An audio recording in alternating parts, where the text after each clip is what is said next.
Hello viewers, আসসালামু আলাইকুম। আশা করি সবাই ভালো আছেন। আজকে আপনাদের সামনে হাজির হয়েছে চিকেন শর্মা রেসিপি নিয়ে। ঘরোয়া উপকরণে কিভাবে চিকেন শর্মা করে খাবেন সেটাই আজকে আপনাদের দেখাবো, এবং দেখতেও যেমন সুন্দর হচ্ছে, খেতেও অসম্ভব মজার হবে। এখানে আমি পরিমাণ মতন ময়দা নিয়ে এতে কিছুটা লবণ দিয়ে দিলাম চিনি এবং অল্প তেল দিয়ে এটাকে আমি ভালো করে মেখে নিব। ভালো করে মুথা হয়ে গেলে এটাতে আমি নর্মাল টেম্পারেচারে রাখা পানি দিয়ে দিলাম পরিমাণ মতন, দিয়ে মোটামুটি একটা ডো তৈরি করে নিলাম। ডোটা আমি তৈরি করে এটাকে আমি আধা ঘন্টার জন্য রেস্টে রেখে দিলাম। এভাবেই নিয়েছি মুরগি, রসুন জিরা আদা বাটা, টমেটো কুচি, পেঁয়াজ কুচি, মরিচ কুচি এবং ম্যাজিক মশলা নিয়ে নিলাম একটা।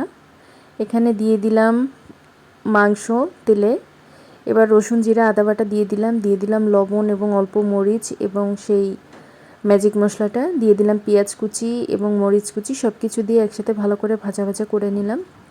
আমি যে সেই ডোটাকে রুটির খামির করে নিলাম, এভাবে মোটা করে রুটি বেলে নিলাম। এবার এটাকে এপিট ওপিট করে হালকা ভেজে নিব।